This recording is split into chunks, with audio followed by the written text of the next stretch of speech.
When you're considering publishing, particularly as a junior scholar, remember that the most important thing that you want to put forward is what is the new information that you are bringing to the table.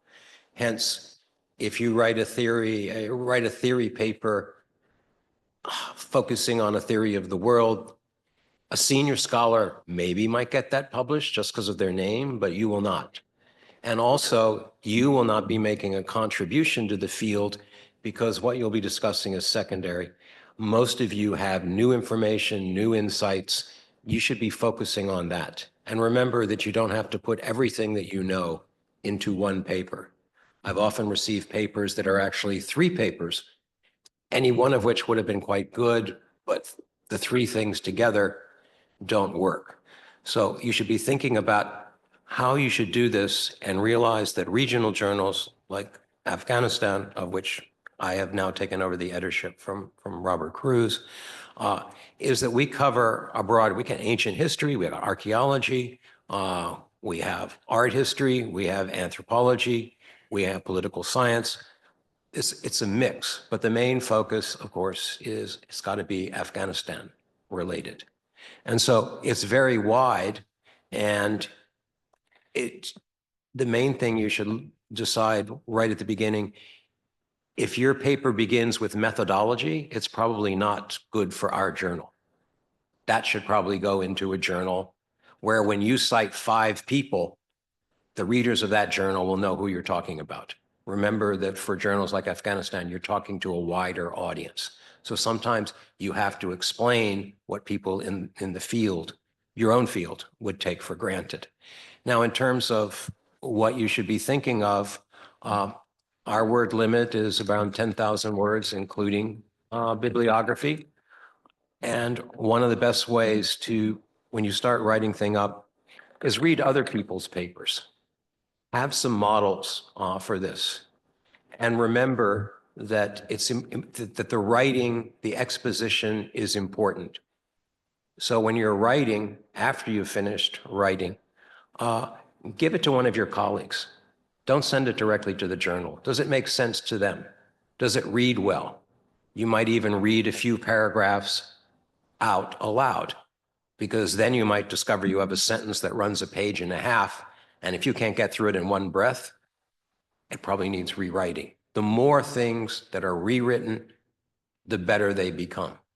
Many of the things that you see that you think senior scholars write and they look really good is, do you know how many editors and outside readers and other people have been over this, explaining, what do you mean by this? Couldn't it be said like that? So you see the final version. And the important thing when you go is to realize that's the end product that you want. One of the things that you can do to save some time, if it's a regional journal, theoretical journal, is to inquire from the editors, are they interested in this type of topic? You can always include the paper, but one of the things I've discovered as a new editor is we do peer review. We send it out to, we hope, 2 readers. It's anonymous peer review. We try to send it out to people who are specialists in the particular area that you're writing about. But we have a problem in our field is we do not have a lot of peer reviewers. And so one of the questions for me, if I receive 12 papers and send them out to peer reviews, and I can see that maybe 3/4 of them are not yet ready for publication, I have burned out my readers. They've done due diligence for me, and when I want to come back, or when I, to them to say, how does this paper look in a second version, or would you take a look at a new paper, they're not available. So one of the things that you have to be ready for, to some sense, is rejection, all right? If you're getting rejection, one of the things that you should be thinking about is why. Is it the wrong journal? It should be published someplace else. Is it part of my exposition? Is it the way that I've presented my data? Or, and this is not your problem, but if a journal has published 3 articles in the past 2 years on a similar topic, they're not likely, to publish another. So you should be thinking about a wide range of journals to send out. But I would say the most important thing is to focus on the writing and make it clear. and particularly clear to other people who are interested in Afghanistan why the information that you're bringing forward, the theory that you're bringing forward is important for them to know. Not everybody will read every article in our journal. If it's on, politics of the Achaemenid dynasty and its relationship to Balkh, if you're a modern political scientist, you say, oh, I may not be interested in that. But same if you're a modern political scientist, the person interested in ancient Balkh might not read it either. But we have a critical mass of enough people. And one of the things, too, is you get people that are outside of your own area to know who you are and who your work is.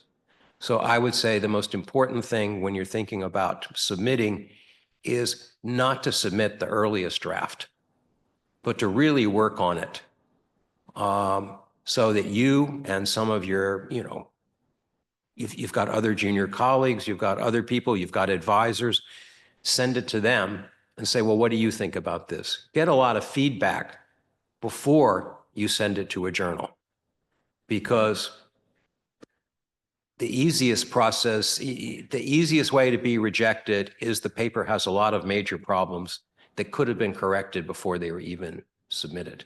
And that's something that is possible to avoid. So I'll leave it there. Maybe there's some questions that people have, or before I run. Do you have time? Yes, I have a couple of this, yes. Let's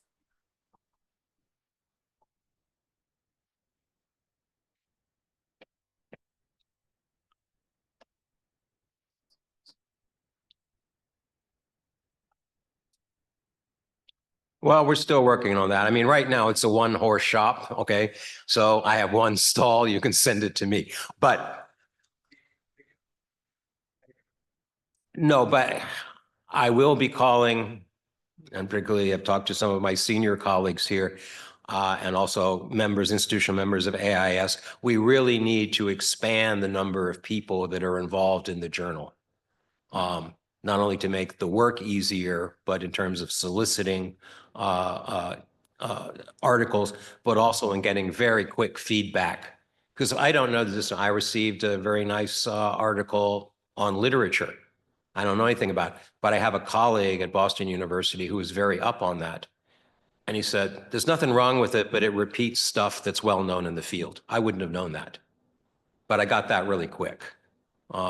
So the larger the network that our journal has, the better it's going to be. It's also places like this, panel organizers and stuff. It is possible for us. We have to raise some money for this. We put out 2 issues a year, but we can put out additional issues as special issues. And the cost is not that prohibitive. And that might, when we're talking about reporting conferences and things like that, that's a possibility of doing. As I say, when you turn over editorships, it's a bit rough. Don't expect great feedback right now, because we're in the process of restructuring. just a quick. To my mind, Yes. the list of editors of Afghanistan, Yes. the journal, is predominantly anthropologists, historians, and archaeologists. Yes. So would you recommend a political scientist or economist to send you a paper? This may be biased on my point. Political scientists, we can often work. Economics, if it begins with 5 equations and then says, and I'll show you how the regression analysis works, that's probably, it would have to be economics in a broad, like what would the economics tell us about Afghanistan, as opposed to proving an economic point? A really good article on supply demand in the currency market at the Shahzada Bazaar might not be for us. The more it's oriented to stuff coming out of a single discipline, the more it should probably appear in a disciplinary journal. There's also balance. Our readers that are archaeologists, anthropologists, ancient historians have accused us of having too much political science at the moment. And we were trying to make up for the fact that all sort of archaeology, ancient history, because our first editors were that. There's a network effect. Who are your editors? And when they turn over, their networks are different. So to the extent that political scientists want to be involved with us, that's a really good way for us to reach out, because we can get quick answers back and forth as to is this a useful contribution? Questions? Hannah?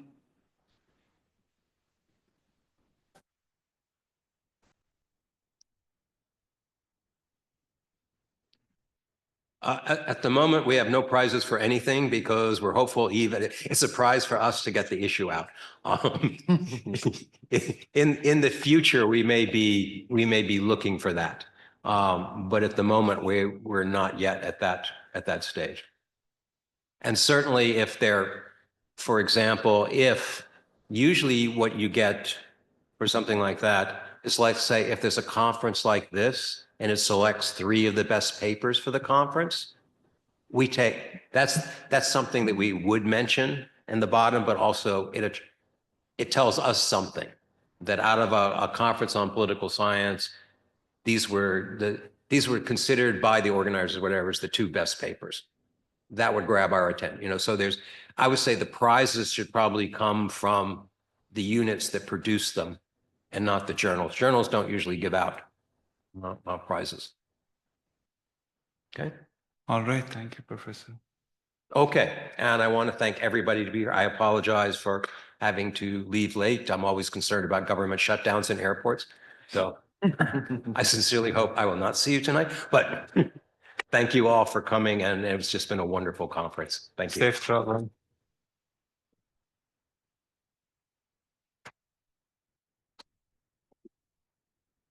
Okay, with that, let's transition to the second speaker, Dr. Mirwais Balkhi, who was earlier teaching IR in Afghanistan, and now you are an adjunct professor at George Mason University. George Mason University. Medicine University, apologies.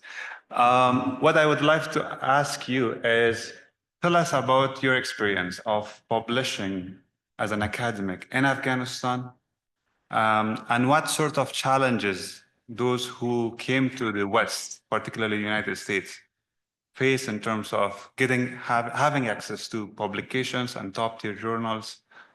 You can talk about your personal experience or the network that you are engaged with. Well, thank you so much. I have experiences of India, Afghanistan, and also abroad. What comparatively I can say is that in Afghanistan, it was a little bit an open approach we had for the social sciences, especially I was the chief editor of the Strategic Studies Journal at the Ministry of Foreign Affairs, and at the same time, we had a journal of the Foreign Policy and International Studies at Afghanistan University, which was a private university. Though we were focusing on some professional studies, especially a regional focus on the Southwestern Asia. And that's why we were welcoming all those papers, which was talking about the multidisciplinary approaches for the Southeast Asia. But eventually, when we were receiving the papers from different majors, whether it was governmental universities or private universities, then we were thinking that if we are not publishing some of the, for example, broader regional studies papers, or maybe from other disciplines, from law, political science, history, then those papers will be put on the table and there will be no sources for publication. That's why what we did was we gave some instructions for the researchers, for the scholars and professors, but we were not so much into the quality of the paper, because what we needed in Afghanistan as part of the social science, especially international studies, which is a young science in Afghanistan especially, we were thinking that we have to define a quantitative based approach in Afghanistan, because we had the shortage of the literature on anything. For example, if you wanted to read something about the international study of Afghanistan or international relation of Afghanistan, you had the least literature available for the students, for the researchers. And that's what we did, especially the Journal of Foreign Policy and International Studies reached to 22nd volume before the collapse of the Republic in Afghanistan. And that was, through a multidisciplinary, and we were covering all the social sciences. But the core theme was the international relations. So if anything which was not talking international relation was rejected by both the journals at the Ministry of Foreign Affairs and also Afghanistan University. So I was also part of that because I was publishing my paper on my journal and other journals which were available in Afghanistan. But out of Afghanistan, I was able to use my skills which I gained from India, because in India also there was a deductive approach, especially for the social sciences, and the Indians were also not so much interested in paradigmic studies of, the defined modalities and theories and all these things.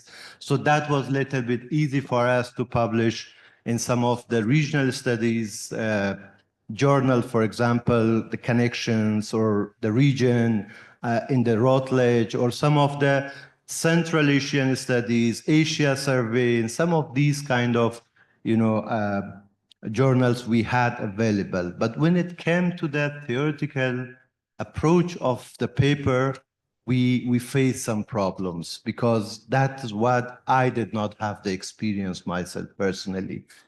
And also, I'm the student of the regional studies in IR. I do not so much support the theoretical, papers. That's why what I was doing was I was neglecting to publish my paper in the journals, which was so much specified with the modalities and theories. So that's my experience. Thank you. Do we have Mustafa John online? Yeah, I think we. If you Yes. can hear us. Yes, I'm here. Can you hear me? We cannot hear you. Anyway, so let me go to Zahra John. Zahra John is leading the efforts for publications in ALPA. So why don't you tell us about how did you start the committee? What are the key goals for the committee and the future prospects? Thank you, Ustad. So we actually created division under ALPA, which is publication division. We started very small since the beginning of 2024, and the initial goal was just to start with the local voices. So the initial branch was localized, and that is actually covering the stories and messages of Afghan girls who are writing themselves. And we are trying to do some editorial work and publish their work. So that was the initial point that we started working on publishing under the publication division. It grew a lot since then, especially since the last conference that we had here. We realized the importance of establishing a journal that could actually publish the papers of Afghan young scholars who are emerging in these years, but they don't have any platform to publish their papers. So we worked a lot on the establishment of the journal, and I'm sure that Ustad Mustafa, who is the chief editor, will talk in depth about like how the journal works and what we are trying to do in that regard. But the primary goal of the publication division was actually to create a platform that we can publish the pure, authentic research and scholarships of Afghan scholars or any scholar who write about Afghanistan. Since like after the collapse, I think that area of research is shrinking a lot. And we want to give that a platform, a space for the scholars who are interested in writing and in publishing about Afghanistan. So that was our initial goal. We still try to work on that one. I know it's a kind of time-taking work, but it's going on. Thank you. Do we have you, Mustafa John, now or not? Can you hear me now? We can hear you, I think. All right. Well, actually, I have provided a short presentation because if I may, I wanted to shortly introduce our journal, and I would like to have the pleasure to announce officially the call for paper for this journal, if I may.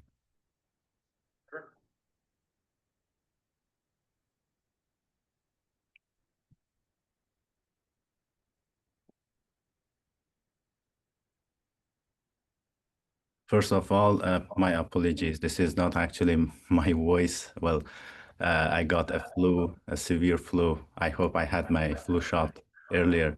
So for those of you who haven't done your flu shots, this is the season for flu.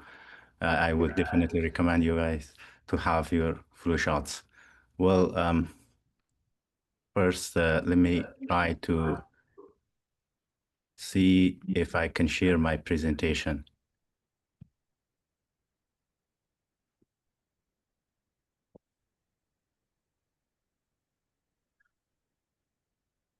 Well, my name is Mustafa. I would like to shortly introduce myself, Mustafa Saqib.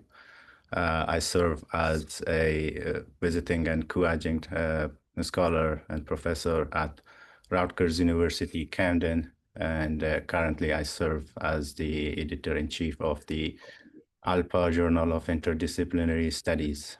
And this is absolutely a true pleasure for me to be here. Today, we are excited to officially launch the ALPA Journal, a new platform dedicated to rigorous and accessible scholarship on Afghanistan and beyond. Well, why this journal and why now?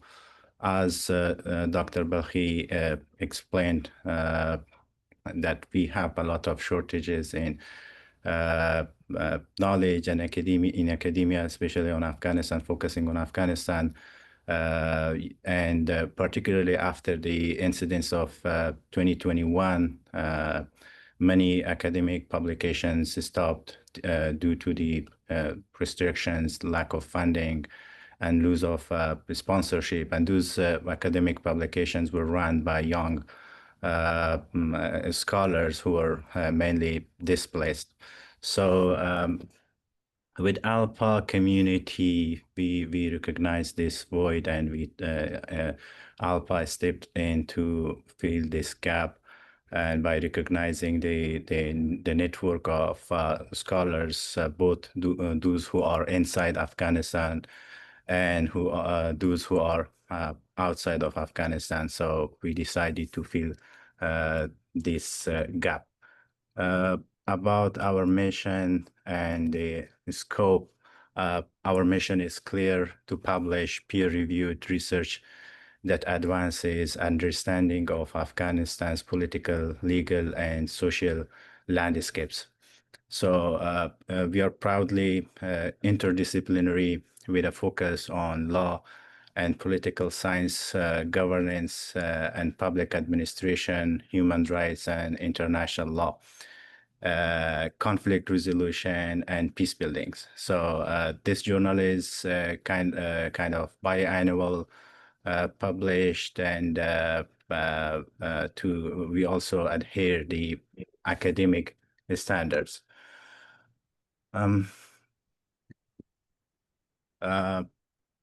The other important point about this publication is that this will be a trilingual journal. It will be published in English, Dari, and Pashto. And also this publication will be open access. All articles are free to read and download globally. So, and the other point about this journal is that it will be completely free. Authors are not required to pay any fees.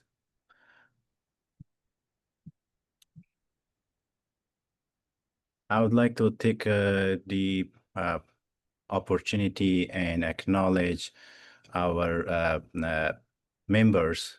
We stand here today because of a strong foundation of trust and collaboration.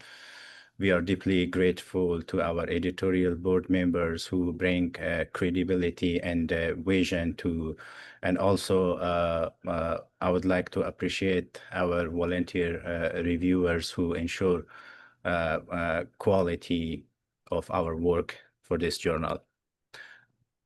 This is not just an initiative, it is a community effort built on shared commitment and scholarship. I will skip this part. These are some explanations about the process, especially peer review. You can find some more information about this whole process through our website that I will shortly let you know. And this is our timeline for call for paper. The submissions open since today, October 4th, 2025. Then there will be a submission deadline on November 30, 2025. Potentially, we may have a 2-week extensions, and then we will start the reviewing process. And this should be completed by January 31, 2026. And notification of decisions will be sent to authors on February 15.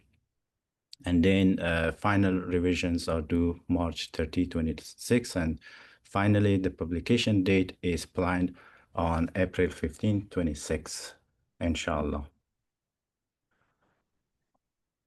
And you can also find the submission guidelines and requirement through our website at www.alpajournal.com/submission. So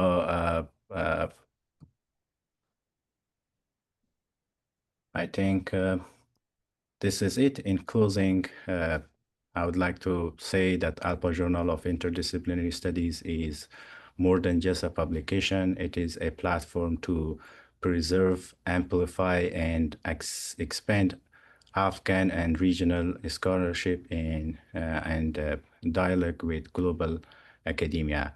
So we warmly invite you to submit your manuscripts, apply to serve as reviewers, and help us to grow this initial and essential initiative. So thank you very much. And now I welcome your questions. All right, so now I think we can open it for Q&A, and please identify yourself and address one of the speakers. Yes.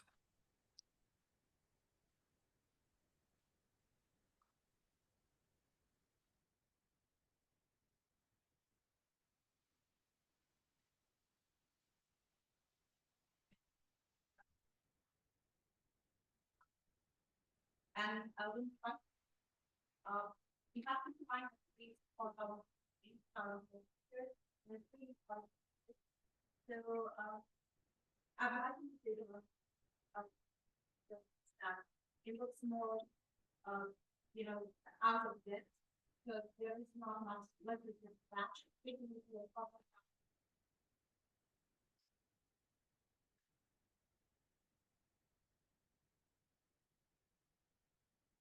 Right. So two issues: first, sources, and also where to publish. Fortunately, on education, facts, and sources, we have pretty much available through different platforms that we have.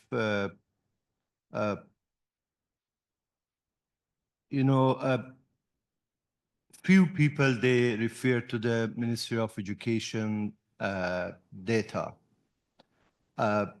All the estimations and also the reports, the strategic papers, all 5-year plans, and also some of the archives which were available are, thanks God, still there.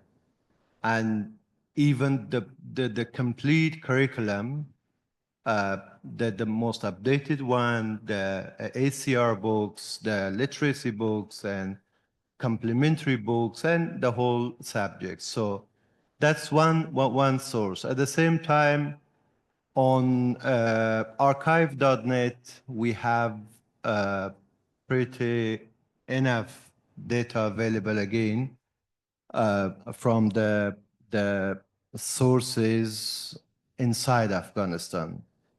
But yes, some of these sources, the addresses are not so much visible because of the situation on the ground. It's a little bit situational. That's why.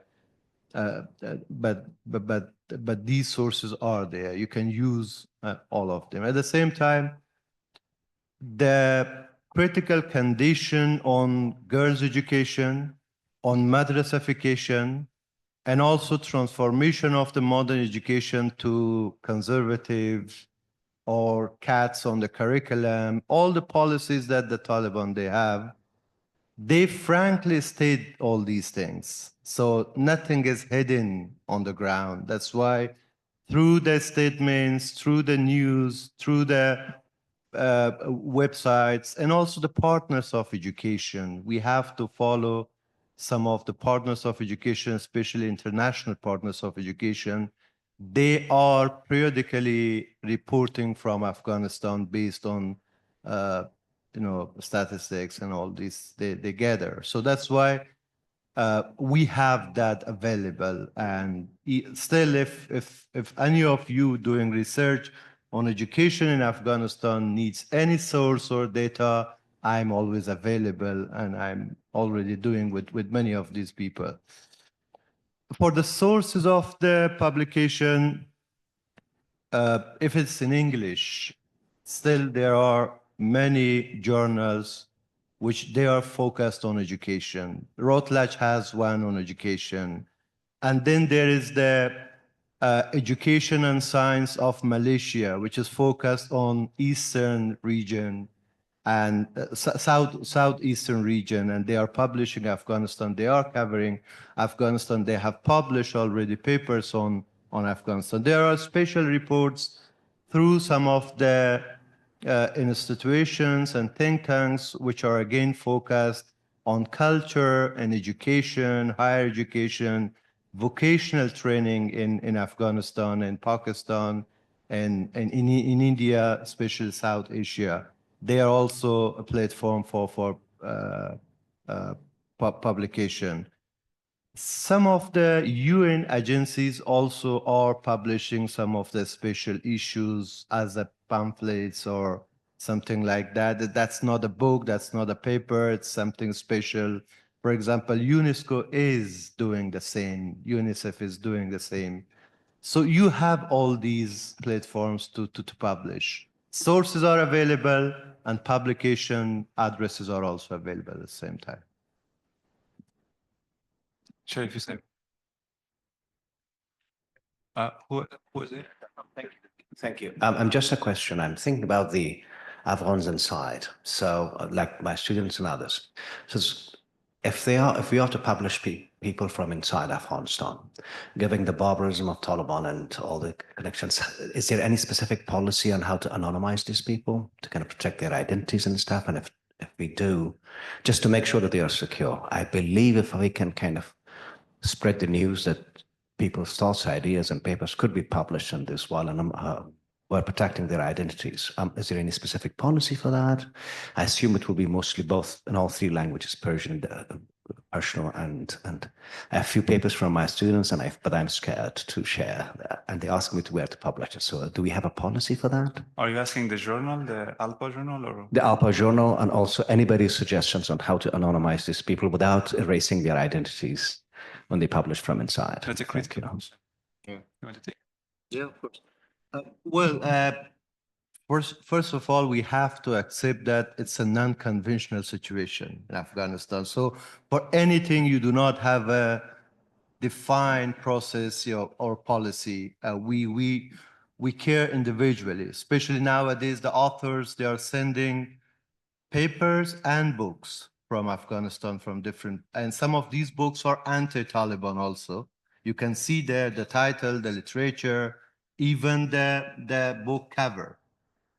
What we do is we contact individually and we talk and we see how, for example, we can rephrase, we can put more abstract covers and some of, anonymous You things. mean Khani Maulana?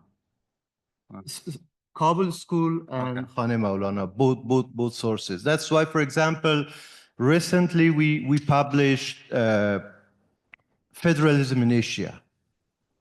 And now federalism is also kind of banned under the Taliban, because when we wanted to get ISBN number, they did not issue because they said that the title is so critical and we will not approve, that kind of books. What we did was we changed the policy and we got the ISBN from Canada. And when we publish it, the author is in Afghanistan.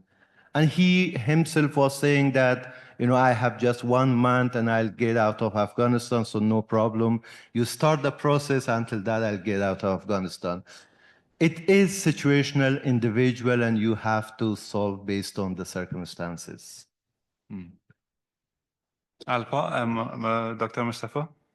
Well, first of all, thank you very much for bringing this critical issue. Well, we have to admit that it is indeed a very difficult time to write about Afghanistan, not only for those who are inside Afghanistan, but also for us who are outside of Afghanistan, because we still have families in Afghanistan and we definitely do not want to endanger them. But we have also responsibility and commitment to expand knowledge and information about Afghanistan. Well, this is an important issue. Indeed, we ensure to give them this insurance that they won't be endangered, especially those who are inside Afghanistan. And we have our colleagues who are still in Afghanistan and working at the universities. And we all know that all universities, especially public universities, are under a very close control of the Taliban. And they definitely have ideas to work on them. And yes, this is one of our methods to anonymously accept their work and publish. And we give them this option. If they feel comfortable to write their name, if they won't address a very sensitive issue, we won't have any problem. And if they won't have any problem to publish their names, then we will do that. Otherwise, yes, this will remain our top priority to ensure their safety and well-being inside Afghanistan. I would like to also add some more on what Ustad said, and also Saqib, that besides the journal, we're also running a localized branch under a publication for ALPA, and we have already published stories and messages of Afghan girls on different events and times. For example, about the 15th of August, International Women's Day, about the right to sport, about this stuff. So what we did, actually, we have a policy that, yes, we are collecting the stories and messages, but we are doing two kinds of edition on those stories that we are gathering. The first layer of editions, for sure, the grammatical and also all linguistic stuff that we put on that. But on the other side is actually security and safety and risk edition that we do. For all the messages and stories that we have so far published, they are actually with a pseudonym. So we either gave abbreviation or a pseudonym. Even if the authors, we have experienced that some of the authors asked that they want to publish their name, but we just avoid it. We say that we prefer for these local voice because they're the original stories, and most of them are actually reciting their stories of how they are leaving, or about their education, or what's going on in their daily lives. So we do a filtration on the name, we do a filtration on any kind of identifier information that they include in the stories. For example, name of a location, name of a university, name of an institution, anything that can identify an individual and put a risk on them. So we are trying to avoid that. And here we have some of our editors for the local voices. They know the procedure. So yeah, that's what we do. And also Saqib mentioned about what we do for the journal. Thank you. Just one case I recall regarding the question you asked, Omar. We have the most recent case. We published a book called Bedari Asiya. And that was so critical because we talked about some of the modernists, the pioneer of the modernism in Asia. And that was a challenging one because some of the material was so critical for the Taliban. And those who have helped us, we discussed among ourselves how we have to disclose the names and all these things. So what we did eventually was that we didn't put any author. We just said Kabul School of International Studies. And what we did was we issued a certification to the authors so that these specific chapter is from this specific person, so that in the future, if he needs to use that, he can do that. So that's also an example we have.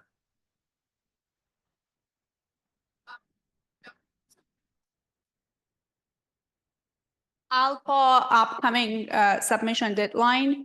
Would you mind to expand a little bit about the guidance and requirements of the paper, and also if there is a word limit or compassionate, like the price and this stuff, and if there is a thematic area of papers that you are going to publish this next year?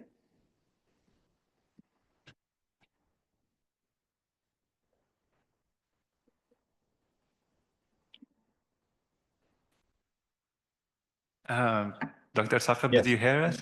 Yes, yes. I was trying to address another question inside the chat box. Well, so regarding the submission guidelines and requirement, yes, we do have word limits. We accept manuscripts with word count between 8,000 to 12,000, excluding abstract and references. So for English, we follow APA style of citation, but for Dari and Pashto, we have a unique citation style following Green Book, which was published by our dear colleague, Dr. Bashir Mubashir. So yeah, you can find definitely more detail on submission guideline and requirement on our website, www.alpajournal.com. And there was another part of this question regarding the deadline, I guess. What was, I forgot, sorry. No, it wasn't about the deadline. It was about the price. Oh, sorry. Can you hear me now? Yes, I can hear you. I was asking that if there is any price for the papers, or it's just voluntarily everyone is submitting their papers. Yes, this is, our activities inherently at ALPA is all based on volunteerism. So at ALPA, there will not be any fee for both authors and readers. Thank you. Sounds perfect. And also to just shortly add to what Ustaz Saqib said, that we have all this information on our website of journal. So if you go to the website, you will find on the tab, you will find the submission part. Under the submission, we have the guideline, the aim and the goal. And also there is a portal for submitting your paper. So you go and create your account and you will submit your paper. And all the time that you go back to the website, you will see like lists of all your papers and also the status of your paper, like whether it has been accepted, rejected, or is under review. Yeah, thank you. Dr. Hosseini. Perhaps to all of you, because I just heard about Pashto and Dari version of, say, this article as well. I mean, the journal as well. So I'm just wondering to see, because in English one, we all have a kind of standard framework. We all are familiar with that. But what about Pashto and Dari? So what do you basically follow? You allow, the authors to basically put the layout the way they want, or do you have any kind of standard you apply to that?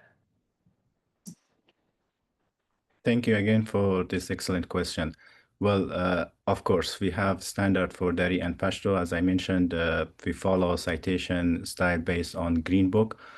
Green Book was actually a high quality work of our colleagues at LISPA, led by Dr. Bashir Mubashir.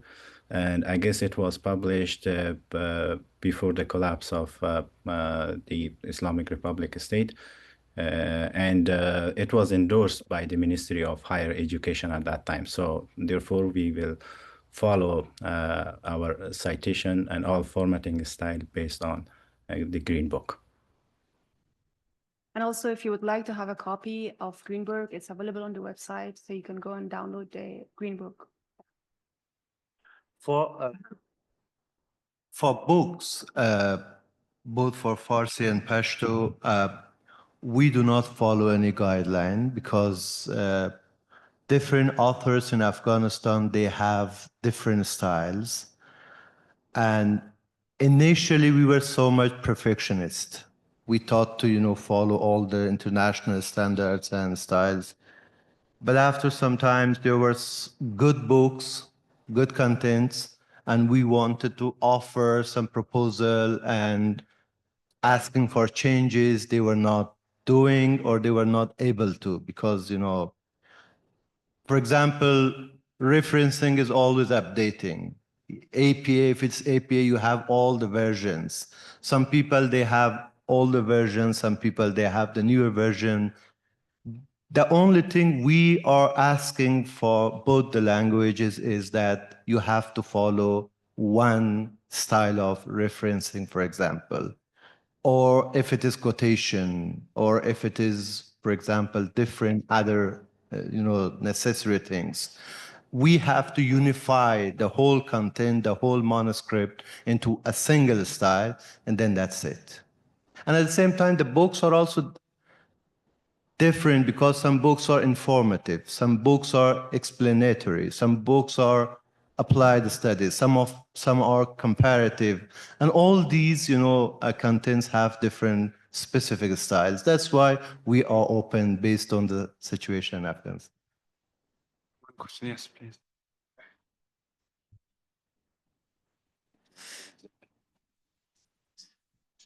In Indian studies and publishing in international relations. I'm curious about, because I work on both of these fields, statistical robustness, particularly in publishing in IR, because I was trained in political science, but all my work has been, I'm a project manager right now at a lab in sociology, and my day-to-day work mostly is qualitative, it's grounded theory, it is multi-methods approaches, but I'm really looking to get something published in like an IR paper that uses regressions and regression analysis, and I'm wondering, I'm always nervous, like, do I have enough regressions, how robust they have to be, how many variables of interest do I need to have? And these are very elementary questions, but I'm very anxious about trying to get something published, and having it be so inept that it doesn't even get a single passing glance by an editor in a journal of IR or in a journal of South Asian studies.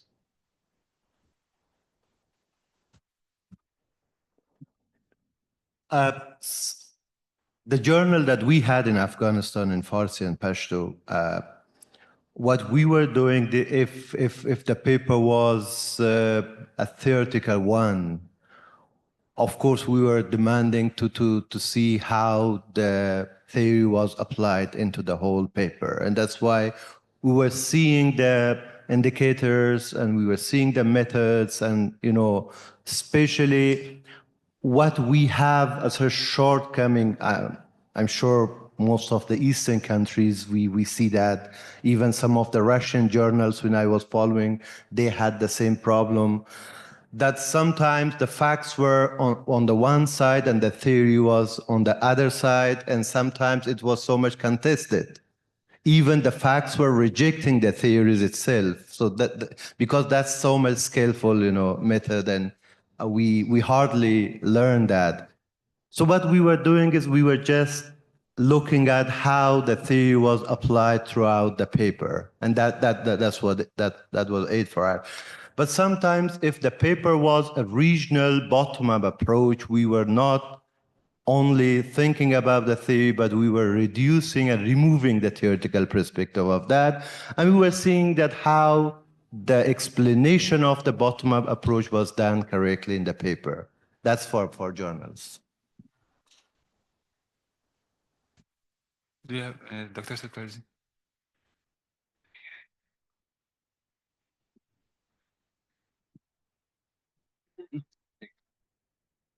I had a question on the ALPA journal, on two questions related. One, are you copywriting this, meaning you have a Library of Congress number already or not? And secondly, are you planning on putting it on any of the social science indices, so it's kind of within the fields recognized? Thank you.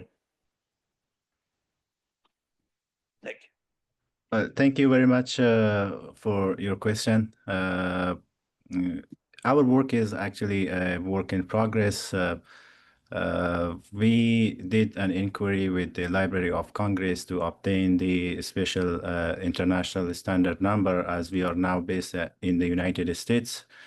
So they recommended us to continue our call for paper first and provide the first edition of our journal, and then we will submit an official application.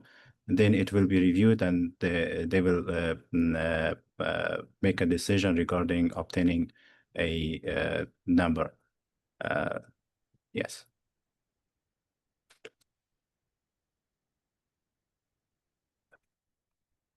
I think that's it. With that, we are quite ahead of the time, but that's good because we can use this time to visit the publication room where ALPA is exhibiting a number of scholars, books, and journal articles. Please join me in appreciating all the panelists with a round of applause.